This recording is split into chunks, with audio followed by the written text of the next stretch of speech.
दुनिया में आतंक मचा, चौदिस हाहाकार। इटली अमेरिका हुए बेबस और लाचार।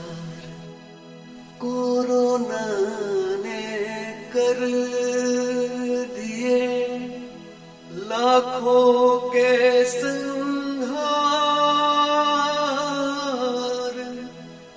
भारत भूमि के लोगों सुनो, बन जाओ होशियार।